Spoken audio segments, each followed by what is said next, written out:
6, 5, 4, 3, 2, 1. Good evening, all. Thanks for attending the Complete Street Safety Committee. Now the meeting is going to start. This will do a roll call. Cabrera, Present. Detmer, Present. Strecker, Present. Tainter, Wozniak. Present. Thank you.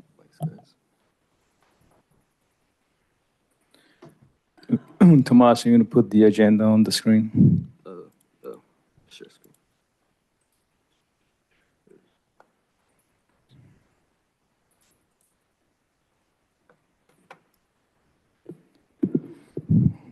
Okay, so we had the roll call. Can I get a motion to adopt the agenda? I'll do a motion to adopt the agenda. I'll second that. Okay, Cabrera, Aye. Detmer, Aye. Strecker, Aye. Tainter, Aye. Wozniak. Aye. Thank you. Okay, moving along. So now, do we have any oral communications, either online? We don't have anybody in the building. No one currently in the Zoom meeting, and I haven't received any correspondence.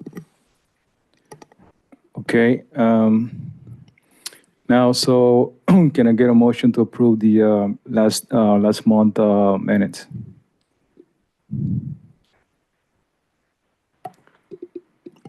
I'll make a motion to approve the minutes. I'll second it. All right, Cabrera, Aye. Detmer, Aye. Strecker, Aye. Tainter, Aye. Wozniak. Thank you. So the minutes are approved. So we're going to start with the old business, the investigation of the permit parking. So where we left off last month was, we provided some comments on the report that Tomas is putting together that we all have been working on.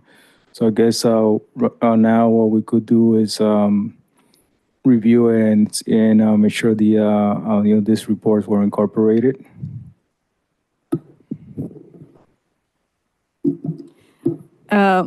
Apologies that it didn't get sent that soon with the holidays.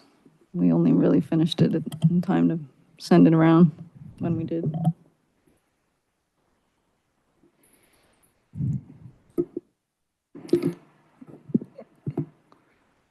Okay, so should we go section by section?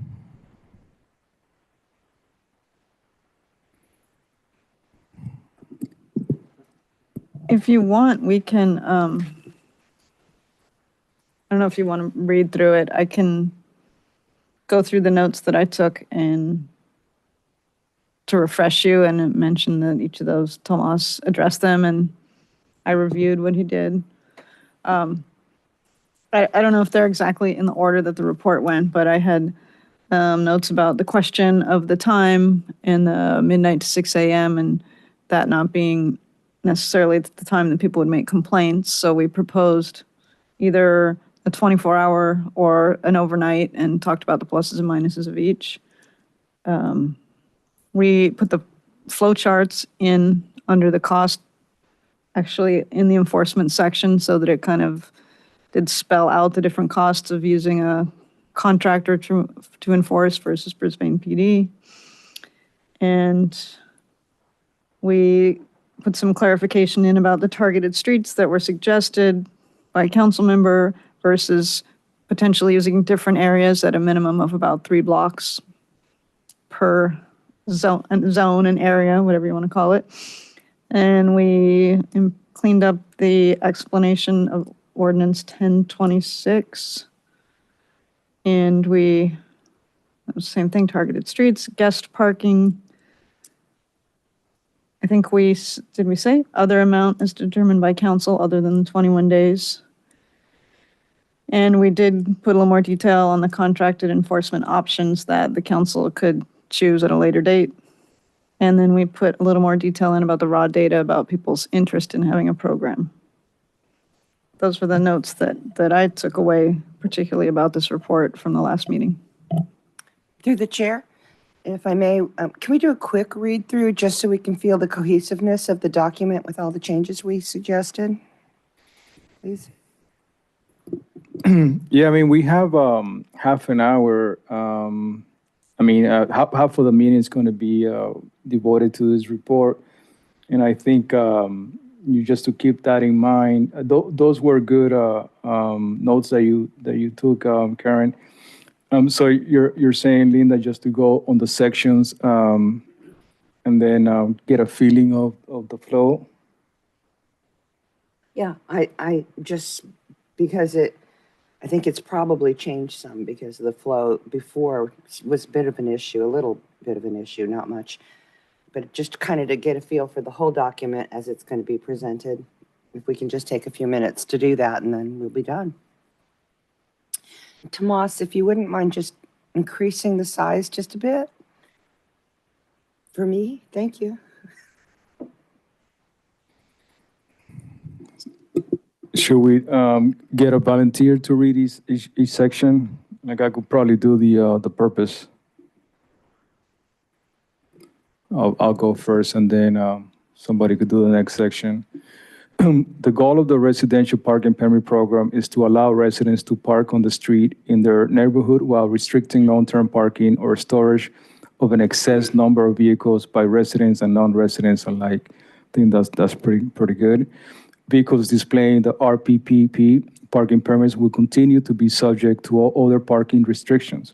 A permit does not exempt a vehicle from Brisbane Municipal Code BMC 10.24.050 and California Vehicle Code CVC 22651K, which permit the removal of a vehicle from a city street or highway if parked or left standing up on the street or highway for more than 72 hours without significant movement. Vehicles with a ADA placard will not require a parking permit. Any comments on this section? So who would like to read the background? I can. Okay, Gregory. I think you're good. So for the background, the challenges of residential parking throughout central Brisbane have been known to residents of Brisbane for a number of years. Some of the most common complaints received are that non-residents park their vehicles in Brisbane for multiple days to avoid paying for SFO parking, or that streets are being used as storage for households having excess vehicles. The city has conducted surveys and found that 48% of residents strongly agree and 30% of residents somewhat agree that there is a parking shortage in central Brisbane. The Complete Street Safety Committee was tasked with investigating this issue to find possible solutions. Typically, the most common remedy to address such parking issues in residential areas is to establish a parking permit program. An RPPP creates a law defining who can park on the street during specific hours and for specific lengths of time. The CSSC and staff investigate how other Bay Area cities conduct their own parking permit programs. Local cities' programs were examined with the hopes of determining established practices that could apply in Brisbane. Researching established programs allowed the CSSC to thoroughly analyze the finer points to consider when creating a RPPP. After months of research, staff presented a recommendation to Council on April 6, 2023, outlining potential guidelines for a parking permit program. Council provided feedback based on their understanding of the issue and directed the committee to return to the research phase to fine-tune the recommendation. Following additional months of discussion and research, the chair and vice chair of the CSSC met with staff and the council liaisons to address any outstanding items before a recommendation is made.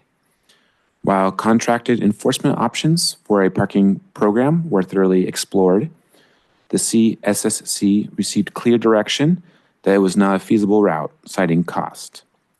The need for a soft rollout was also emphasized. As a result, the committee trimmed their list of potential enforcement options to Brisbane Police Department BPD enforced only. Once again, any questions on this section, the background? No. I think it covered or narrates, our process and how we ended up where we end up. Yeah, I agree. I like the way the percentages of 48 strongly agree and agree were broken out. Thank you. Any volunteers to read the next section?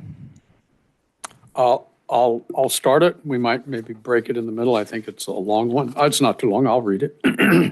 Potential program options. Option 1, Central Brisbane with BPD enforcement and displayed permits. Visitation Avenue, private streets, and the backside of San Bruno, where no on-street parking exists, will be excluded. A, complaint-based enforcement, similar to existing enforcement of the CVC. B, a $5,000 one-time cost for program management database services.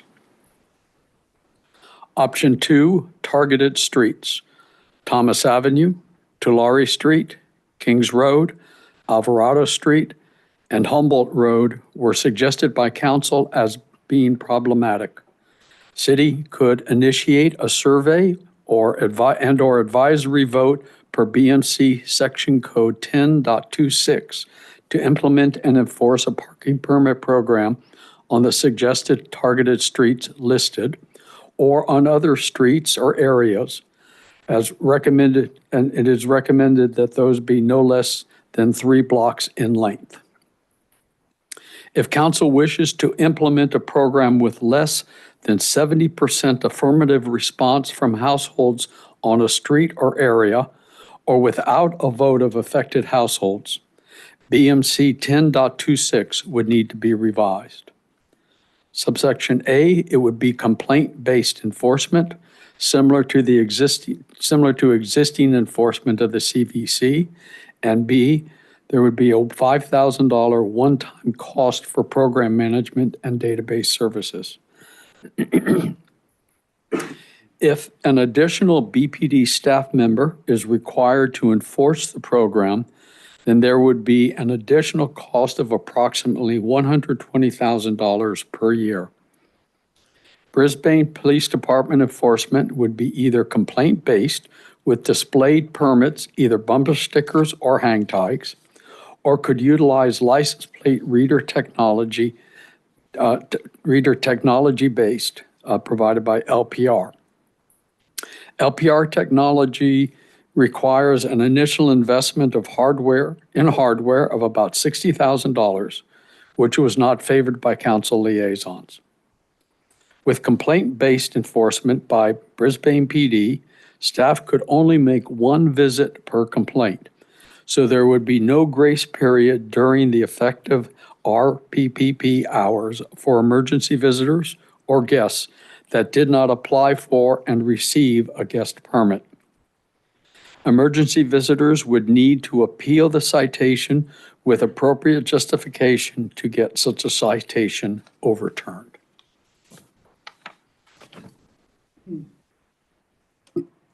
So on this section, if you brought up to, I have a couple of comments, I guess, or maybe just an observation. Can you go up a little higher? So for option 1, you think it's probably necessary because it was emphasized by Commander Garcia that, if the program is enforced, by the Brisbane Police Department, it's going to be like a slow. I think you have it earlier in the report. What is it called? Like a slow rollout, something like that. What was that? Yeah, like so just so they know that it's going to be there's going to be like a soft rollout, and also when it's not going to be an immediate response when they call the policemen to enforce, the parking permit regulations. Yeah, I think that's a good point.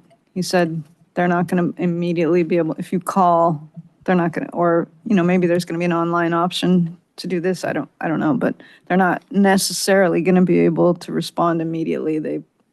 They say within 24 hours, 48 hours. I'll check with Commander Garcia, something like that. But I think that's good to mention that.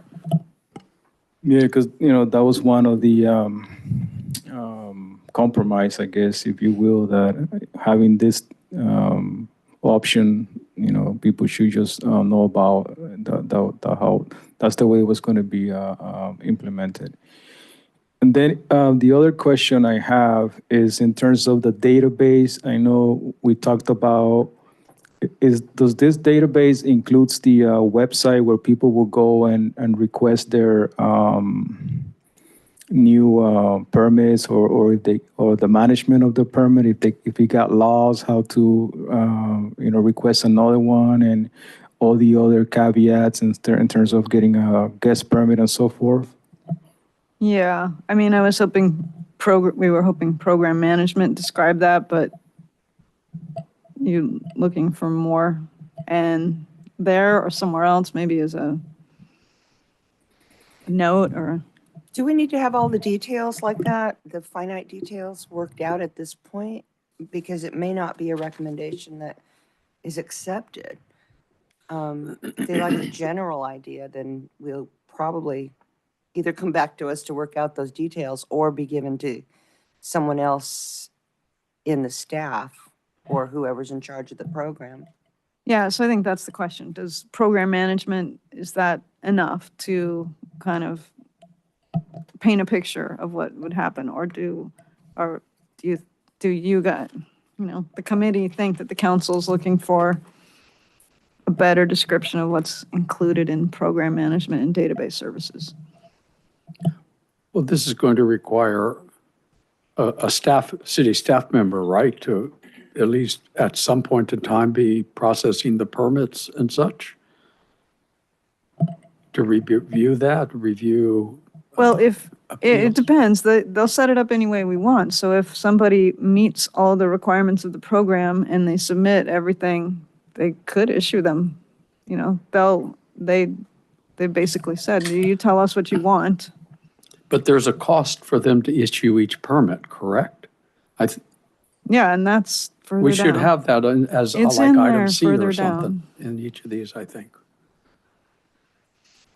I think the permit cost is in another section. I mean, Yeah, we have the one-time, the setup fee, which is good, but then, Down below, annual permit would be $15 to $20, but that's Well, down below, maybe it should be up ahead. it should be up on top. So, and to me, that's ambiguous. Is that the cost to residents or is that the cost to the the OpEx?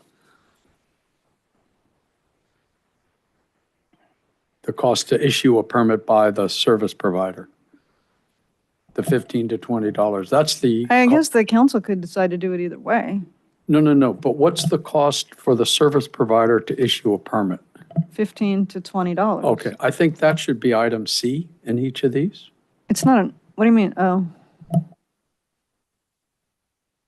No, but that way the data, the information, so we're talking about costs under option 1 and option 2. We talk about cost, the setup cost, item B, right, sub-item B. But then it's not until 3 pages later that we talk about the cost of issuing a permit, which is the ongoing expenses. I think all costs should be together in one place. I guess we are not envisioning the council paying for that cost. Correct, that's fine, but they should be aware of what all the costs are. Well, I hope they read it all. What's that? I hope they read the whole thing. And if it's based on the item B, it would be a subsection of item B rather than a totally separate number, wouldn't it? Or a totally separate item. That Let's would be look at fine. where it is and see how it flows. And then, Yeah. Yeah, I Come back think to that's a that. good point. We should probably have, what it's going to cost the residents to renew or to obtain a permit within the cost year. And also, going back a little bit on the one-time cost, when you mention one-time cost and then for program management is a little bit, I guess I meant software program, web-based. So maybe maybe clarification of that would help, like, yeah, because it's not a one-time thing. I mean, they're going to have to be getting permit applicants, managing those permit holders with the different conditions and renewing. So if, that's covered under the $15 to $20. okay, So they told us, look, we've got database software. It's ready to issue permits. Brisbane wants 3 permits per, this is hypothetical, right? 3 permits per household. You have to have a driver's license, a vehicle, whatever. You want a hang tag delivered, whatever it is. They set that up one time and it basically runs itself. If a permit application comes in and they're going to automatically decide it meets, that's covered under the $15 to $20. If somebody is going to have to look at anomalies, that's going to have to be police department staff. That's probably going to be Commander Garcia.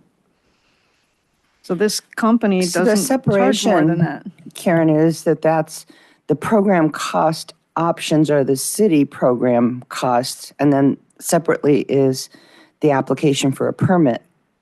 Yeah. That cost. Right. So that makes sense to have it separately in that respect. That's what I was saying. Let's see where it is and see how it flows, if it makes sense. I think that's a good where it is or idea. not.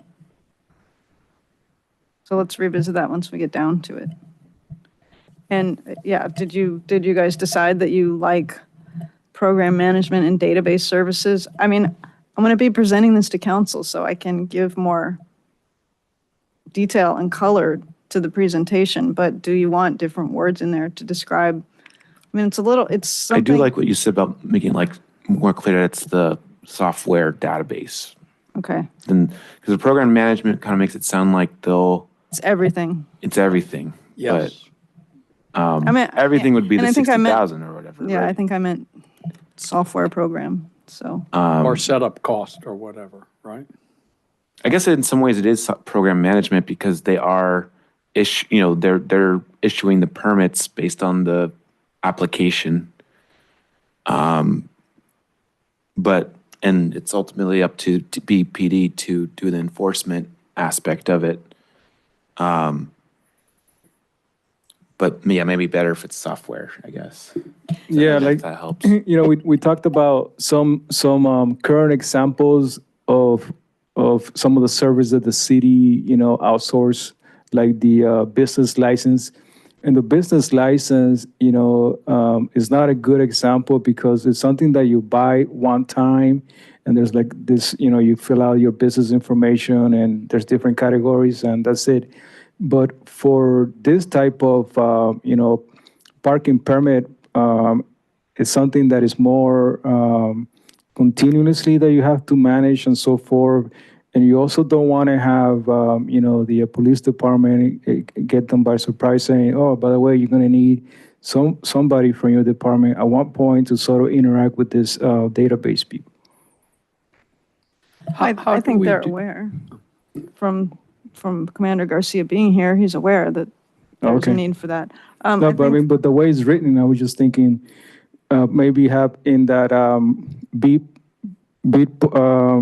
B section, like some subsection and just anal like that. I know you're going to present it, and we're sort of talking about it, but this might be something that it will come up, I would say that at least this ought to say consultant services for whatever we describe. That would probably help. $5,000 to a consultant. How do we handle park permits, like reserving a picnic table here in the park for, I mean, you have to go online. I presume it's outsourced. you reserve it, there's a fee, but there must be, there's software behind it, there's got to be a processing fee. Yeah, that I the don't city know pays. anything about that, but I do know about, maybe they use the same thing, ActiveX, because I went to the pool during COVID and you would have to ahead of time reserve a lane at a certain hour of the day and pay. So yeah, the rec department uses some company that collects fees and gives you a reservation. It's probably the same for the parks, I guess. I mean, if I were on city council, I would want to know what the ongoing cost will be per permit.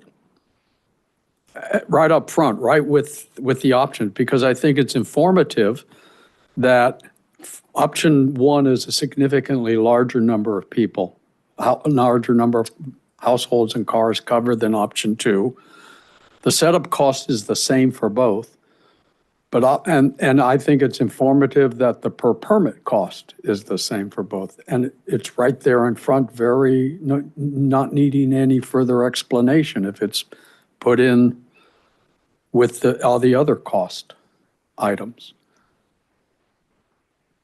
Yeah, and I guess I didn't think of it that way, so we're kind of, I don't know, Tomas has any thoughts, kind of thinking out loud. When we met with the liaisons, I felt like the sense was cost-wise, they were very concerned with the annual cost to the budget of having a burden where the cost of the program exceeds, in this case, it isn't revenue-based, but we talked about the Airbnb. They have, council talked to me about, or the liaisons about the Airbnb, is that we pay a service to manage our Airbnb permits, and the service costs more than we collect people registering for Airbnbs, and they didn't like that kind of a cash flow thing. So they were concerned with the cost of the program. I'm sure we talked about what the cost of the permit is, and it didn't really raise any like, oh, this is important that the public knows this, right? I didn't hear that back. So that's kind of, I think, why it is down later. On the contrary, we heard, she was like, oh, it's only this much. But I'm sorry, I didn't quite catch that. on the contrary, when it came to the cost of the actual permit, Colleen was pretty I don't know, because it was such a small number, it wasn't such a point of emphasis. And I guess, it's in there. We have the cost in there. It's not that it's not there. I see that you guys want it up top, which we can do. But I think the reason why it's sort of at the bottom is because it was just such an insignificant number, I guess, $15 or $20. If the people have to pay for it, though. But I guess similarly, what's the trigger for the 120? I guess that's up to the police department's discretion if they would need that additional. There's like the bold saying if additional enforcement is required, it would cost 120,000. Is that sort of? I'm assuming that's sort of, we don't want that to be incurred. Or I guess is there sort of a threshold where that would be, needed, or is that at the discretion? Yeah, of the I police think department? that's a good point. That could have some clarification, because that's, if it were decided by the council, because of the effectiveness of the enforcement that was chosen. So we could add some more. I see that as basically disclosure, because we kind of know that's not where we're going to go immediately anyway. But the word required, I think you want to kind of define what's is Okay. it required or not required, Is needed, is determined to be needed. Because to me, it does sort of read a disclaimer, same with the license plate reader. It's sort of, this would be the cost. We're not going to do this, but here it is. But it does sort of seem like a random carrot at the end of like, oh, here's this extra piece. I'm not really sure how to frame it or what it sort of means or, that's what I was kind of just thinking. Yeah. If an additional BPD staff member is determined to be needed by council to effectively enforce the program, something like that. That sounds good.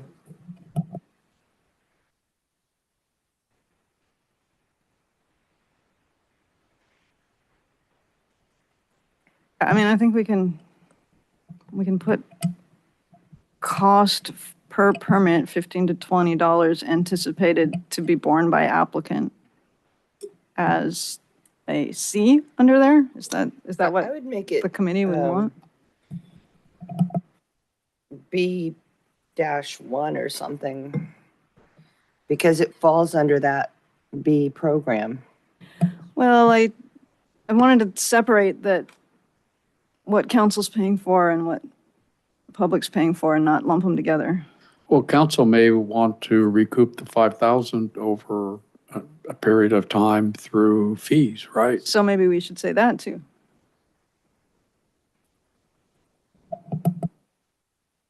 You could put item B as costs and B sub item 1, 5,000 setup fee, sub item 2, ongoing expense, or, $15 per permit.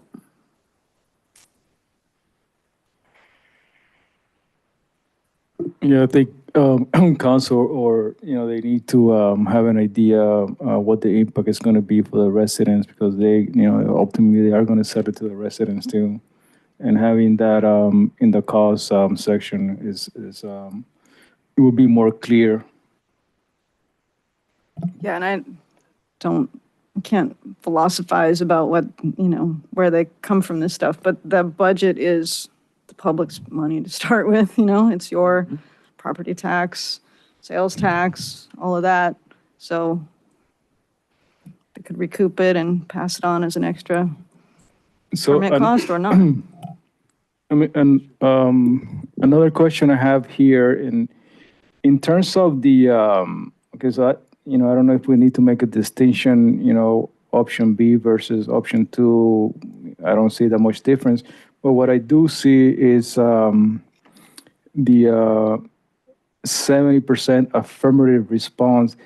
Is this only applicable to option 2, or is it something that is going to be applicable to option 1 to roll out the program? Or is that something that the council is going to decide, or you're following me? Yeah, sorry, I'm trying to get my item to scroll. It's a cursor. There we go.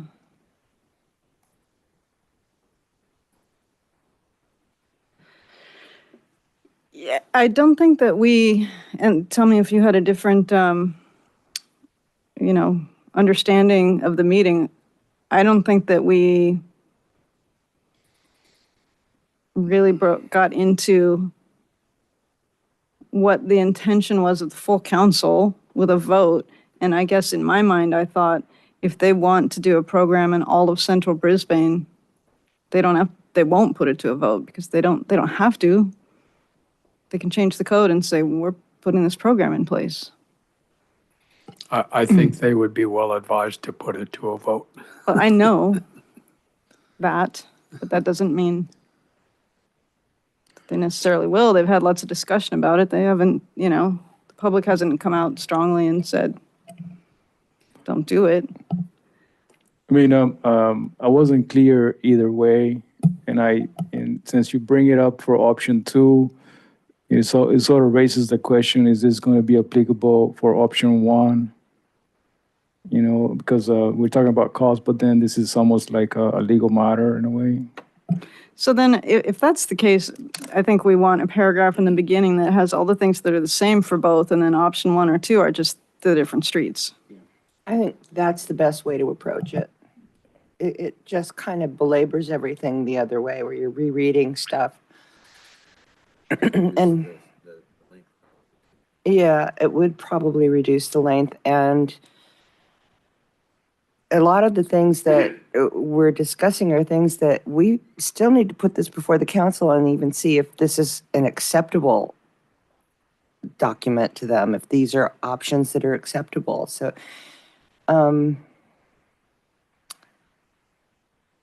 I just have to say, I trust that we did a lot of work last time on this, and that staff spent their time putting it together, and that so far it's read through easily enough for me, other than maybe just clarifying a little bit here and there. So I'd really like to see us go on and read through the document.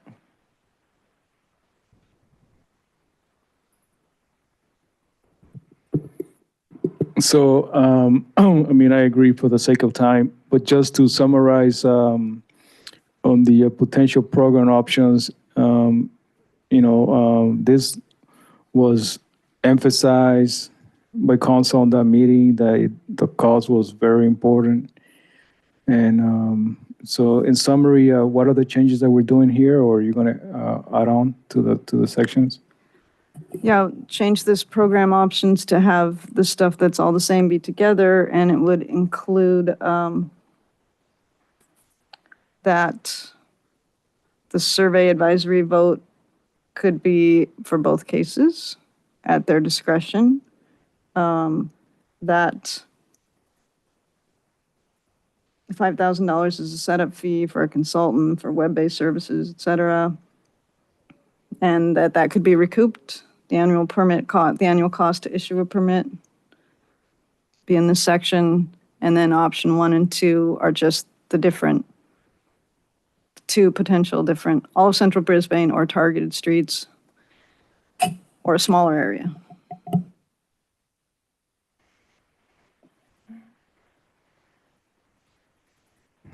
Okay. Any more comments? So let's move on to the next section. I can read this one. Contracted enforcement options. Staff investigated contract enforcement options due to public feedback that some residents aren't comfortable with needing to make a complaint about parking in violation of existing laws or not wanting to be burdened with the responsibility. 2 flow charts showing the enforcement options and associated costs are included on page 6 of this document. Laz Parking is a parking enforcement company working in other peninsula cities that provides enforcement services for around $140,000 a year to provide parking permit enforcement for all of central Brisbane. They could provide enforcement for the targeted streets mentioned for about $52,000 per year.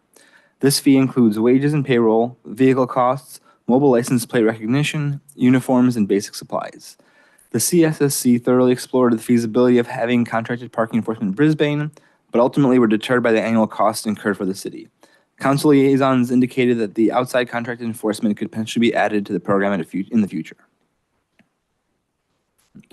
Reads well to me. No additional comments. Yeah, I think that's pretty straightforward. Any comments?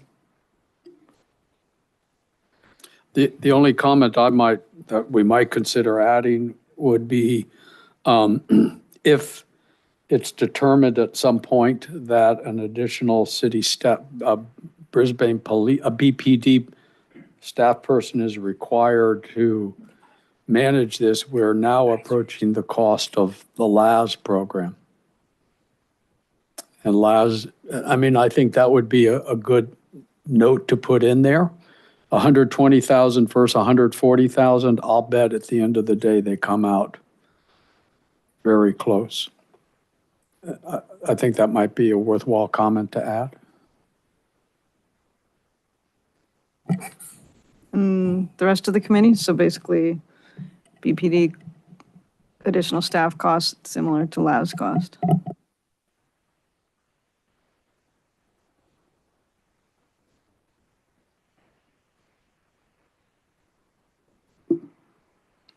Okay, it's a good point. Next section, I think you're up, Linda. Greg is going to read for me. Enforcement hours. I'm going to read for her. The committee discussed 2 potential options for hours of enforcement.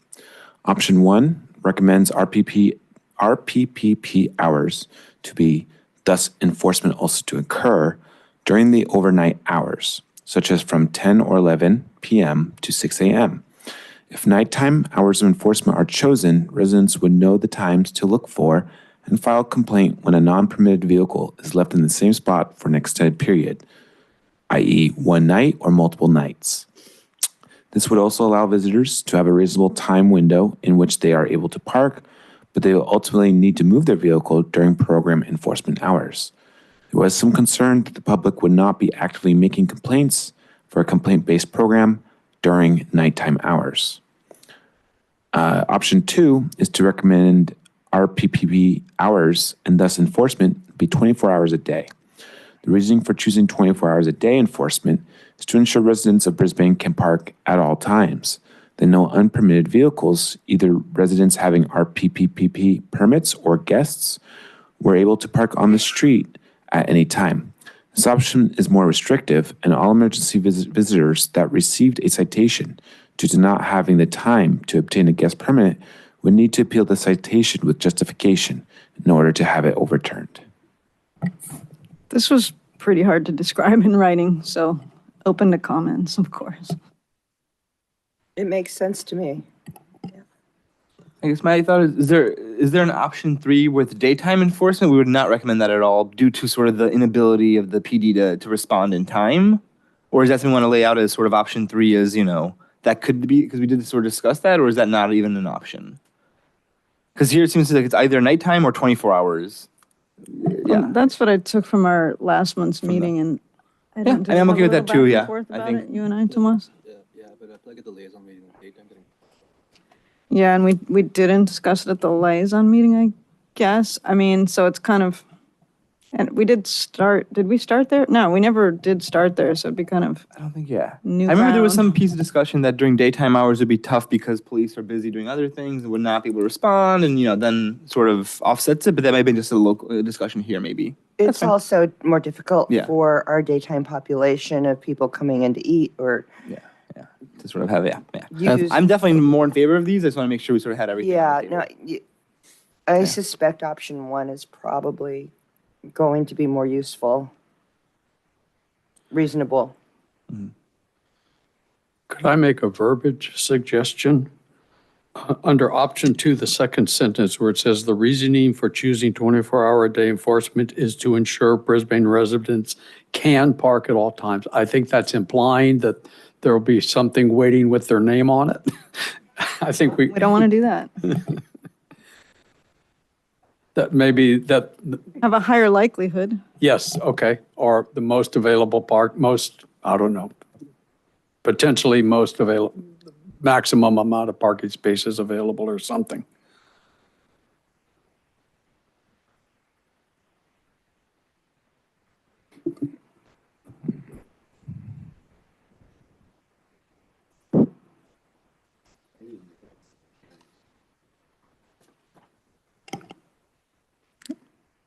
Yeah, I think Tomas did a pretty good job putting this together because we were all over the place with this.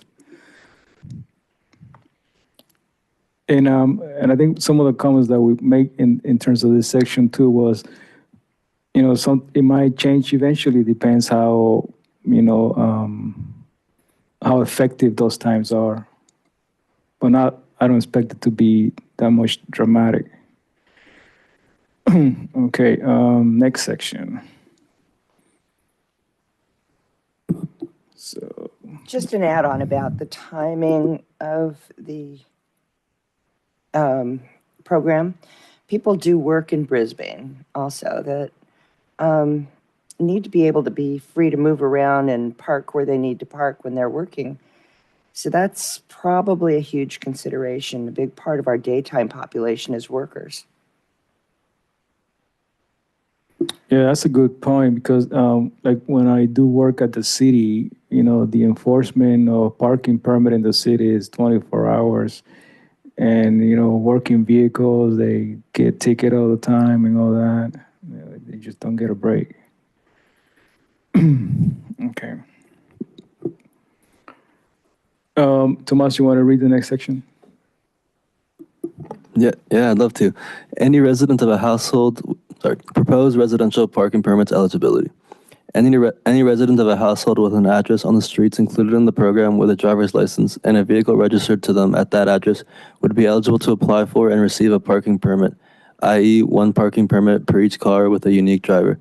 There will be no distinction between personal vehicles and work vehicles, and any work vehicle must be a passenger vehicle that does not meet the definition of a commercial vehicle as defined in the Brisbane Municipal Code, section 1004-045.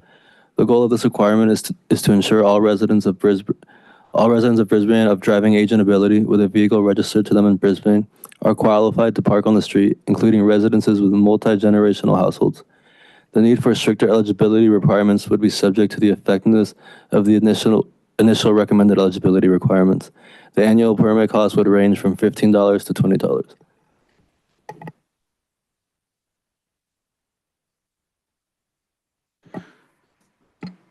My only comment is, I think after reading that $15, $20 here, I think it's still good that we add that to that beginning section. Yeah. I think we are, right? Yeah. I have a question, and I know we discussed this last week or last month, but I don't remember if we resolved it, and if we did, what that was.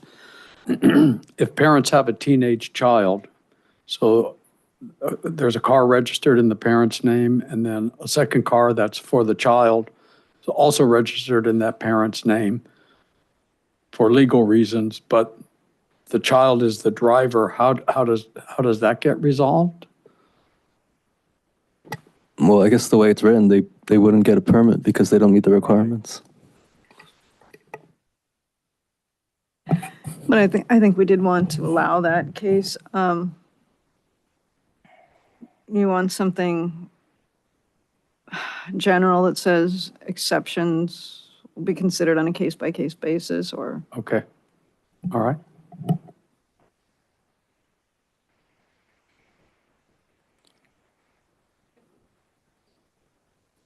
Tomas is saying, the direction was one car, one permit, but these are cars for individual drivers, so did that college student take their car to college, or did it sit on the street the other 9 months of the year?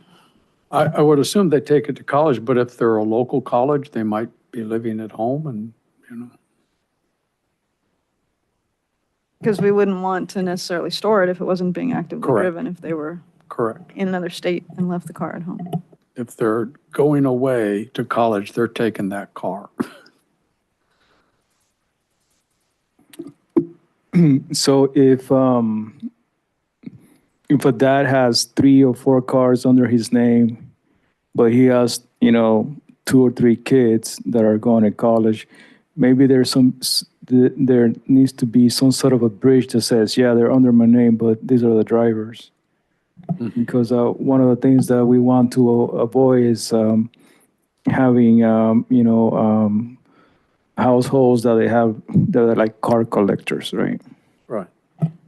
Yeah, I'm reluctant to get into the details of every exception because that's what happened at the last council meeting, and you can't think of every single one. But I think one car, one driver we want to do. You said everybody that goes to college takes a car. I went to Berkeley. I did not take a car because you don't need a car in a big city. You don't have a place to park there. But we wouldn't want my parents to have parked my car on the street and left it there either. So I think that in that case, you'd have to show that that child was away at college and was now some documentation. Now they're home for the summer working or going to summer school or whatever the case is. And they'd submit that through the online portal and it would get reviewed. So maybe exceptions such as college students home for the summer or Well, others or something. And I think another one cars like registered in the parent's name for legal reasons. If I may, at some point, someone said, and it struck me as a bottom line, that if you live in Brisbane, you should be able to park in Brisbane. And being away at college doesn't necessarily mean you don't live here anymore. It's a necessity. It's like going to a job, but longer hours. And so, someone did mention that the parent would need to put the car in the child's name or the driver's name. But I'm sure the exceptions will be worked out that are reasonable and make sense. Right. It's not unreasonable to allow a student to park on our streets when their family is here and they, are off at school. So do we really need... So the student has a car.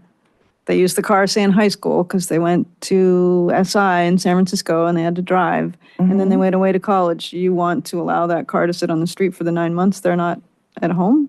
I don't know. I don't think that's our decision, for one thing. But also, I think we need to, stick with the touchstone of if you live here, you should be able to park here.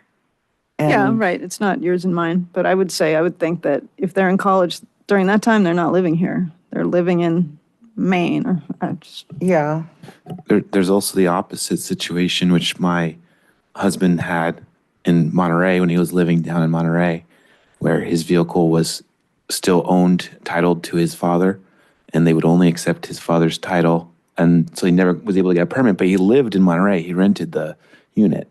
But I think something where it shows just that the person lives at the house might be a good exception, or is insured to that vehicle or something like that. Yeah, or that the father writes a letter and says. Yeah, that this car is Being driven used and by- insured under, Yeah. but it's titled under me for whatever reason. Yeah. I also don't think that the students that are away for however long they're away are the parking problem that we identified Right. initially. It's more the people that are taking advantage of the parking and not the families that are planted here, rooted here. And it seems punitive to not find a solution for that student in their car. I like the word reasonable, and attorneys use it all the time. Reasonable exceptions will be considered on a case-by-case basis. Yeah, Okay. they, Thank you. we should just open it up for, you know, have a way to work around those situations. Because a lot of the times, also, the cars are under the parents because they get a better rate with insurance. And that's exactly why I'm saying if they're rooted here, they have a family here, there must be a way to make it not punitive. And I'm all for, you know, the car's in my name because of the insurance. That's reasonable. So I don't really think we need to sift it any further, but allow this to be as it is. And then if there's more work to do, we'll do it. It's our job. Sounds good.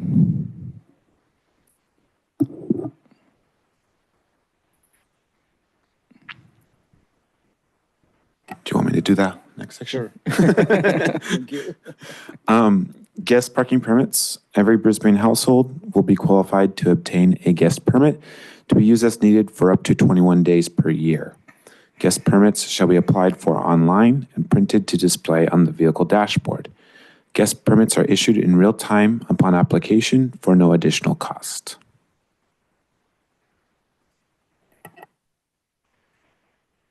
It's clear. Just for clarification, that's part of the $5,000 management fee that's there, and that's regardless of sort of however many people request guest passes. Yeah, that's our understanding, yeah. The guest permit, is that going to cost more than the regular one? Darius just asked that. No. Okay. So, is that it?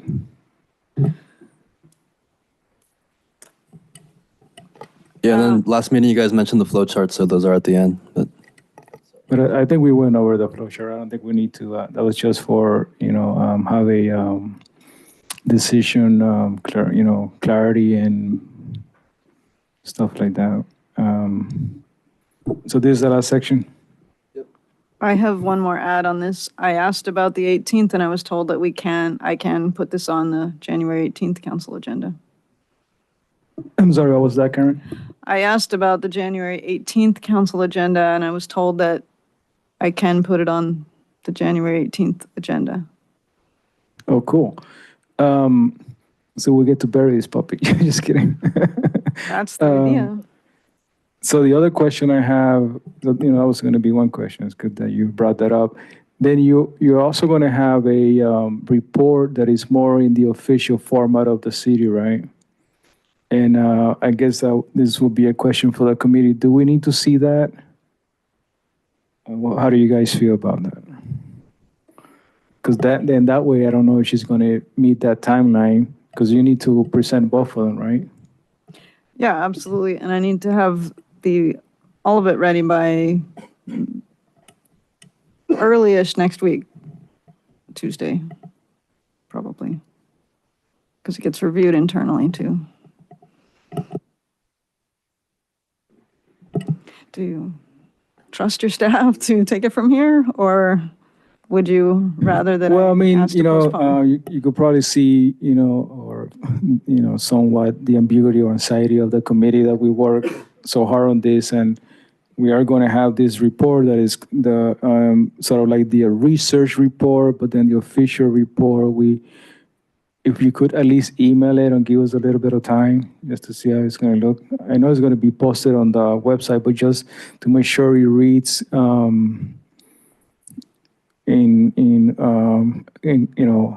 in accordance, or if there's something that stands out that we might want to comment. Yeah, I can do that. Sure. It's I'd probably do it Monday and need it back Tuesday. And you should just email back staff and not have a meeting outside of a notice meeting, you know? Don't put everybody else on the email, just respond to staff if you have comments. Sounds good to me. I mean, I'm not trying to divide and conquer, but it's, you know, you don't want to have it appearance of a meeting. Could I make a comment? Sure. I think the changes we're making are fairly minor. I would be comfortable with just the chair and vice chair looking at it, if that's easier for staff and everything, you know, before. I mean, if that's more expedient and easier for everybody. Yeah, it's not a quorum, so they could Okay. both be on an email if that were. Okay.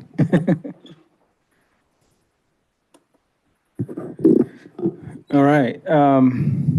So if we don't have any more comments on the report, maybe we should move on to the other agenda item.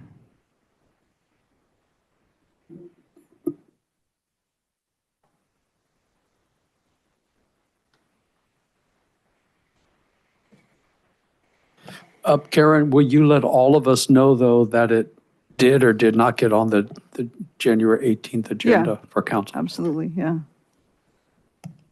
Yeah.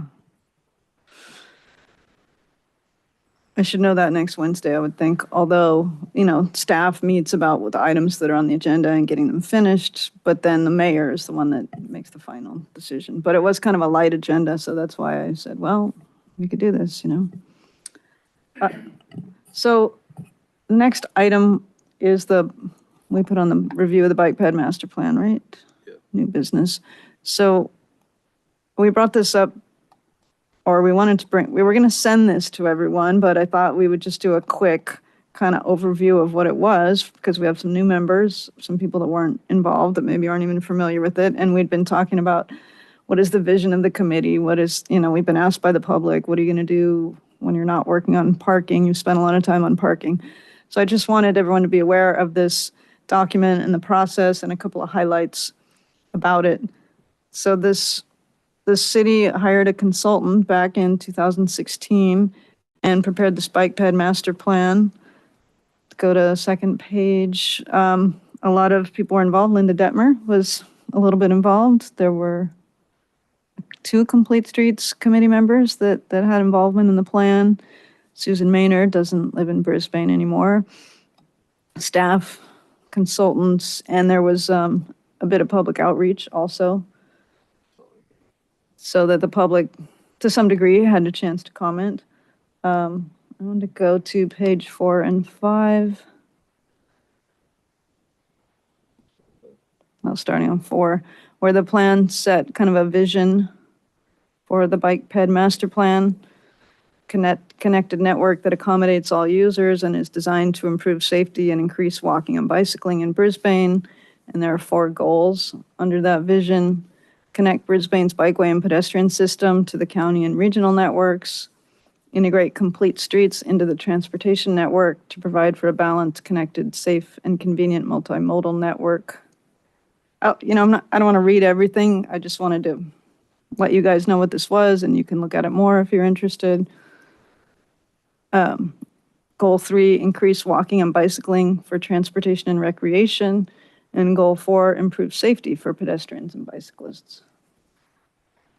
It talks a lot about the background of making the plan, what the situation is now, things you would do to make an effective bike and ped network, samples, pictures. So I had next, I didn't note this, but page 15 and what is it, 17, no. That's just the bike network. Or is it both? Page 15, existing bicycle and pedestrian facilities. And we actually took from this at the time a map that maybe we just use the pedestrian routes. When the Safe Pedestrian Routes project was done, we had this map that was handed out at Day in the Park and available at the counter. And at the time, the committee noted a couple things that needed to be changed. So there is potentially the opportunity to update this plan, or there is the opportunity in the future. It isn't necessarily on the radar to do it right now. So I wanted to talk about what the plan proposed. So page 28. And I'm going to skip over, but there was a survey that assessed what the needs are, and people commented on where they thought improvements should be made and how good our network was now. And that kind of led to what the proposed improvements are in the recommendations. So page 28, you got to turn it because it's a map. There, yeah. Are you able to? There you go. Has proposed facilities. So there's in the appendices, there's also a list of these, but I thought the map was kind of illustrative. You know, the committee could spend time looking at this in detail and seeing if we think there are things that have changed. Obviously, we don't know much about the Baylands development, so that's not really meshed into here very well, except that we know it's up in that quadrant. Page 30 is, does anyone want to look longer at this, or you're good with what we explained? Page 30 is the proposed pedestrian network. And we've made a couple of these improvements. Past committees, when we operated as a bunch of different subcommittees, made some recommendations about some of the walking paths and some of the stairs and prioritized some of those. So there's been some work on kind of keying off of this overall report. Then if you go down to page 40,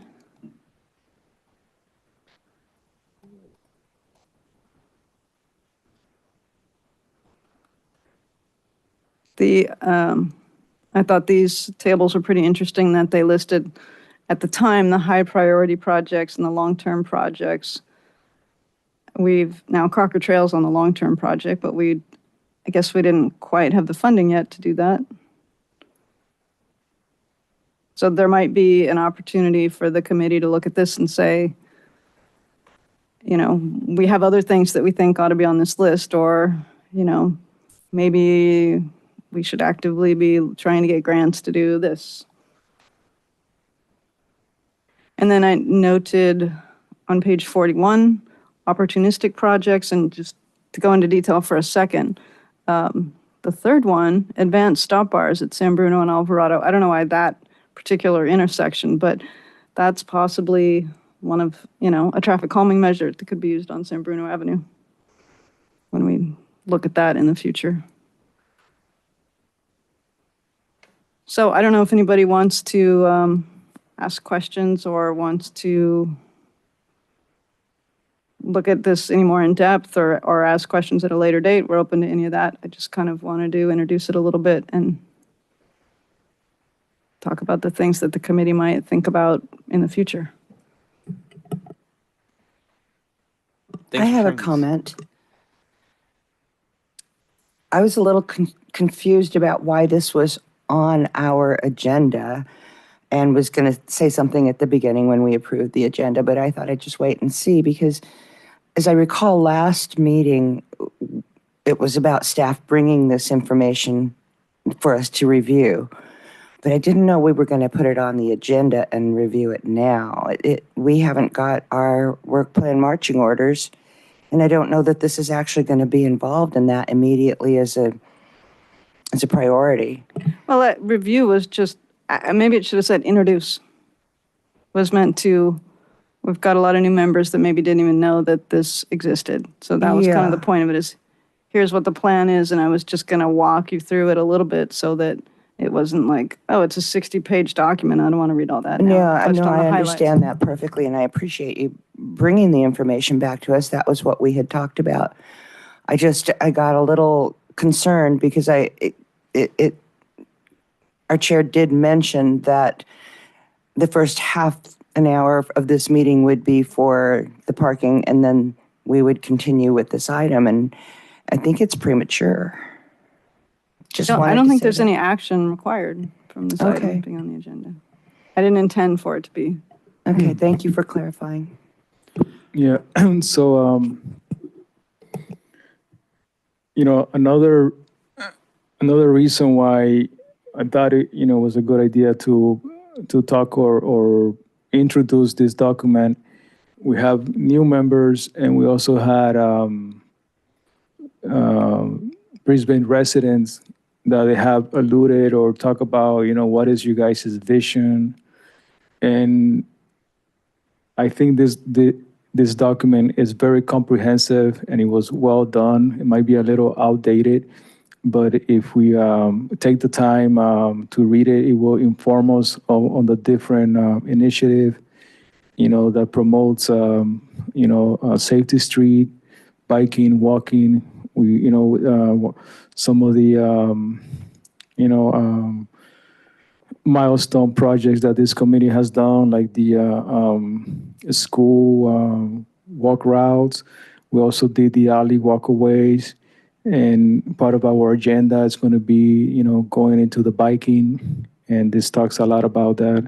So I think, as we're setting the table, so to speak, for this coming year with new members, it definitely has value. And then if we update it and have it consistent, when the baselines come, it will be also a point of conversation with them.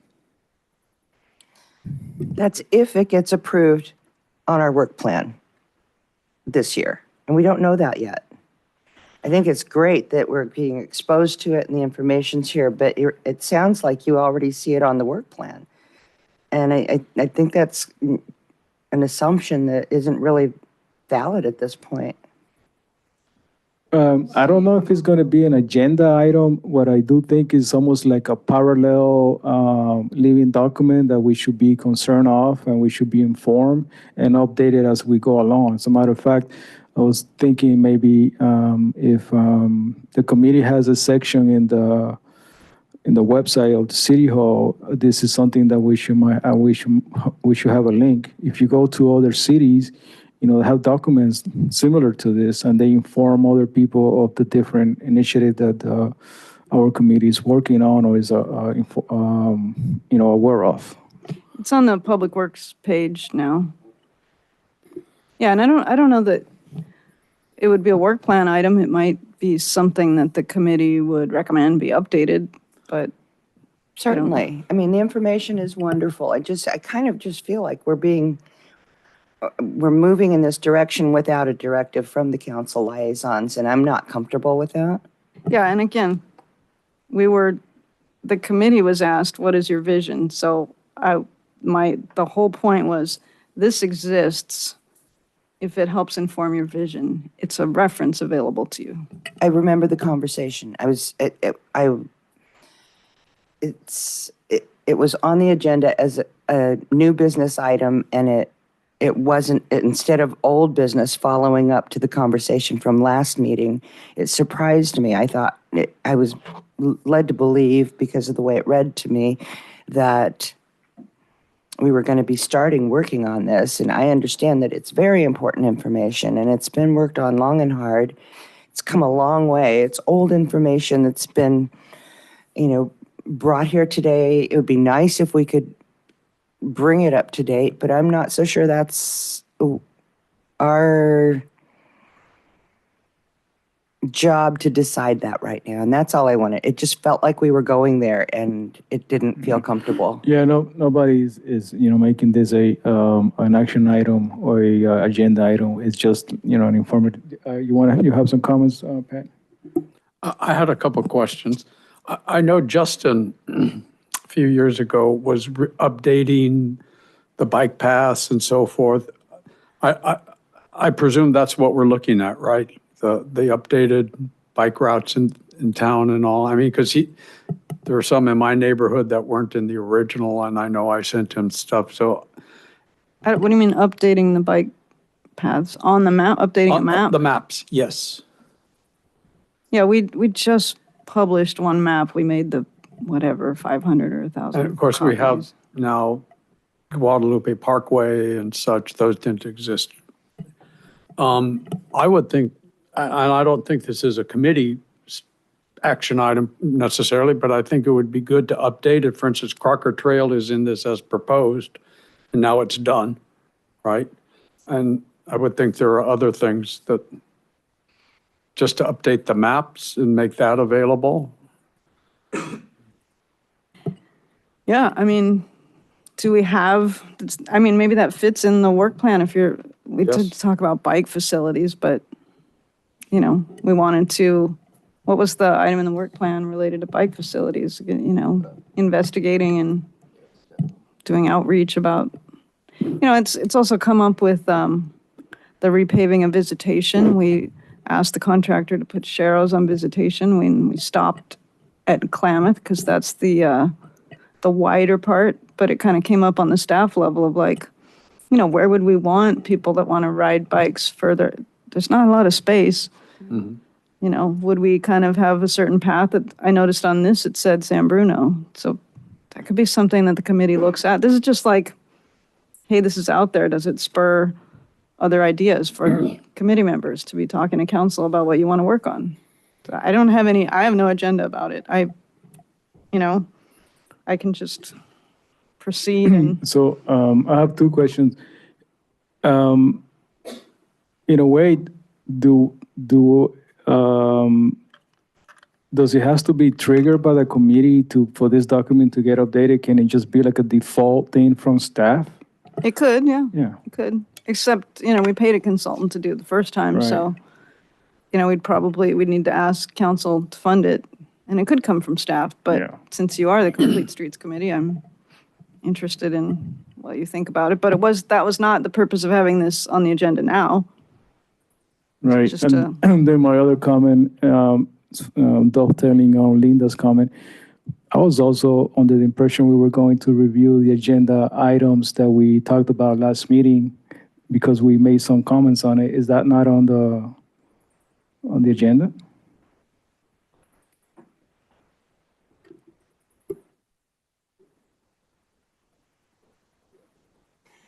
Look, I'm sorry, I'm checking, Tomas.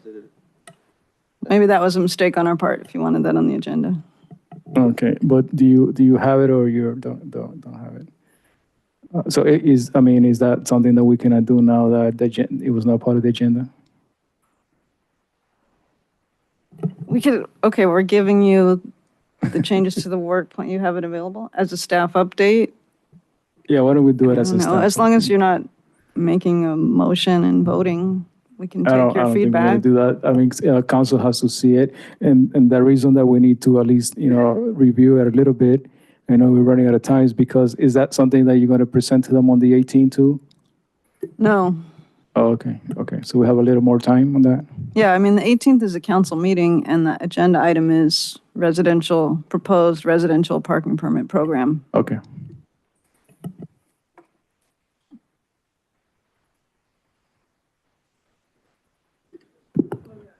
Not at staff updates, but should we move on to staff updates? Yes, why don't we do Okay. that?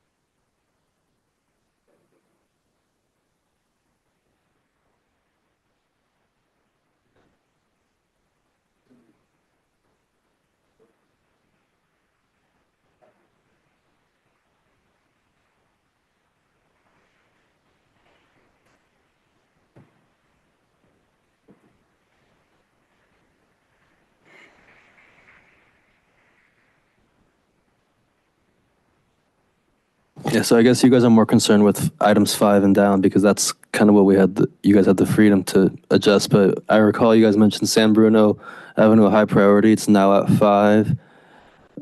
We talked about the 5-point intersection. Here it is at 10. And we talked about the mobile home park. Here it is at 11.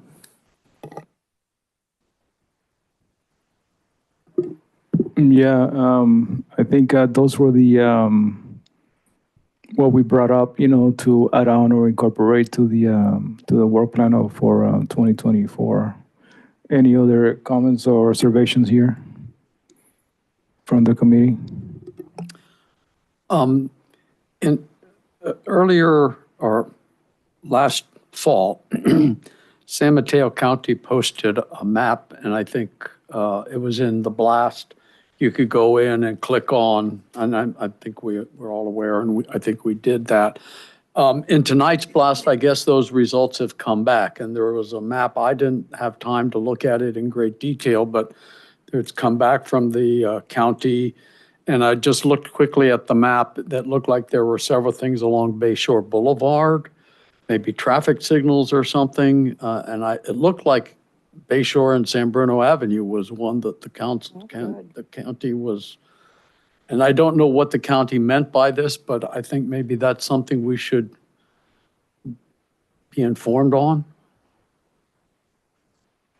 So kind of like their like the county is saying that that's some of their priorities for streets that should be. I guess this was all citizen driven, and maybe, Tomas, can you pull that up from tonight's blast? I think. I have it open here. I mean, yeah, Okay. it's a map of sort of Brisbane, as you point out, sort of Bayshore seems to be highlighted a couple places there, but maybe we can pull it up. I don't know. Yeah, but it is the local roadway safety plan framework for analyzing, and then it's just about past the star. That's a follow-up to the survey they did, yeah, right? seems like Okay, it. good, yeah. Yeah, a little further down there.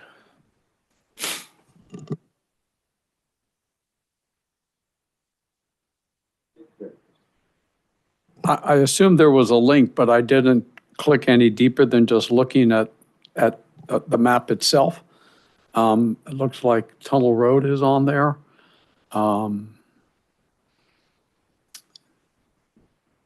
Or something. I don't know what all the little green circles are in central Brisbane. I don't think this has been shared at the staff level yet. They looked at the busier streets. I'm trying to find the. Looks like the green circles mean bicycle priority, just by the way. Okay. Yeah, so I don't know if this is the results of some people clicking on the map. I'm not really sure what this is at this point. Okay, so maybe we just need to look at that and maybe consider if there's something critical here, it interfaces with our work plan or something, or the work plan we're looking at. It just came out tonight, so I think it's a little early to. I saw it come in, but didn't have time to open it up and take a look at it. Yeah. Tomas was going to give you an update that the consultant doing this is going to be at the farmer's market and taking further community input. So maybe this isn't a final map. Maybe this was just put in the blast to kind of interest people in the process. I see. Yeah, I'm pretty Okay. sure this map was the one that allowed people to engage with it and mark areas they felt were of a priority. And then on January 18th from 2 to 6 at the farmers market, they will be there. The people who are creating this report, the local road street safety plan, and asking for community engagement and feedback. So January 18th farmers market. So this consultant works for Brisbane or works for the county? They work for CCAG, which Karen stands for. City County Association of Governments. City County Association of Governments. Which is Bay Area wide. Yeah, it's No, San Mateo County. Okay. So they will generate a report or something at some point, I guess. yeah. We've been over the past few months they've been getting our feedback, getting public feedback, and they're eventually a final report will come out. Okay. And that's tomorrow's farmer's market, Oh, it's the 18th. 18th. Yeah, Okay. January 18th. Okay. Same day as our parking plan is going to be presented. It's going to be a busy day. Yeah, same day. Yeah, I'm not familiar with this. So what usually is their end game here? The ultimate priority is safety. So they would identify high injury networks. They would look at the crash history in certain areas, and it was kind of our job as being familiar with the city to kind of maybe inform them, say, hey, the data might say this, but this isn't necessarily the case, or et cetera. You know, just scenario. They reached out to us to kind of put input on the information they had, and together working to make a report that ideally results in 0 collisions, 0 injuries, 0 fatalities in a perfect world. I am struck by the high percentage of bicycle priority markings that the public made on the map in Brisbane. Yeah, I guess everyone's picking their house and saying that's the priority location. Well, it could be one person, I don't know. Yeah. Somebody rides up very high up the mountain, though, on their bike, so kudos to them. Okay.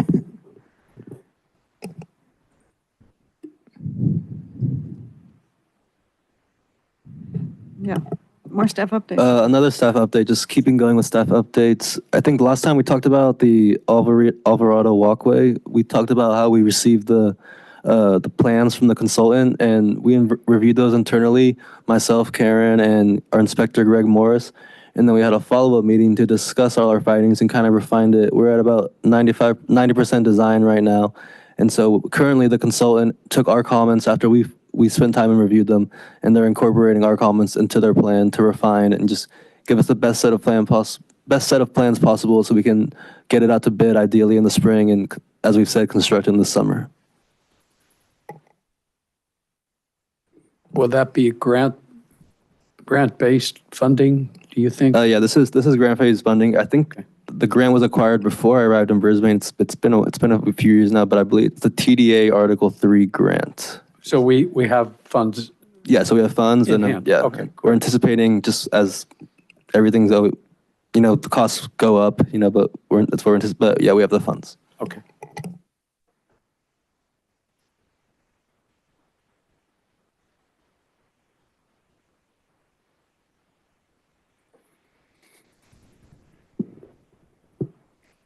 That's all the staff updates. Thank you.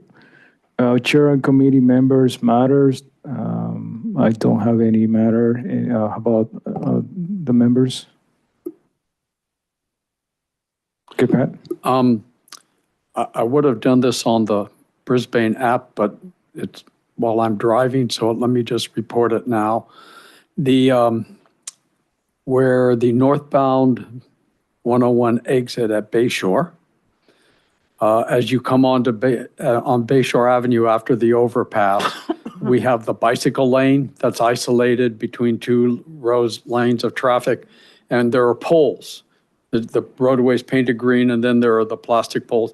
Several of those have been knocked down, and there's a gap large enough for a vehicle to drive through if they so desired. So if I could bring that to the city's attention. Sounds like they did. Oh, maybe that's why they're down. Yeah. Okay, thank you. We'll look into that tomorrow. Great, thank you. Yeah.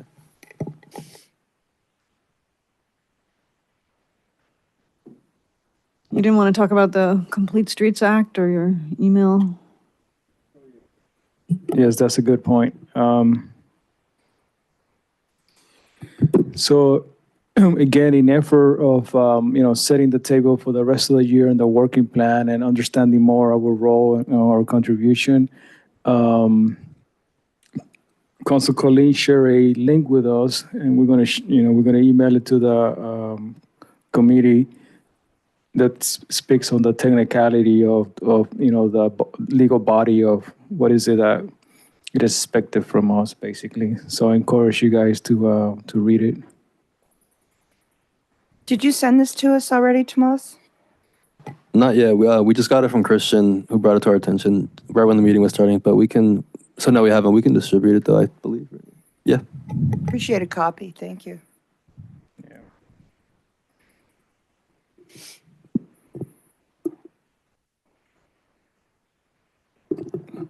So if we don't have any more matters or updates, our next meeting is going to be February 7th, 2024. Happy New Year, everybody, once again. And we're going to look forward. Are you going to have some sort of results after you do your present the parking permit report, Karen, or not yet? One would hope. So you would like that to be an If agenda? you can be there, Yeah, committee peoples, yeah. we should be there. Yeah, that's good. We'll be there, of course. If You we have better the be time, I there. encourage you guys to be there. Definitely, it's been a long project, to say the least. All right, with that, the meeting adjourns. Thank you, guys. Good night. Thank you.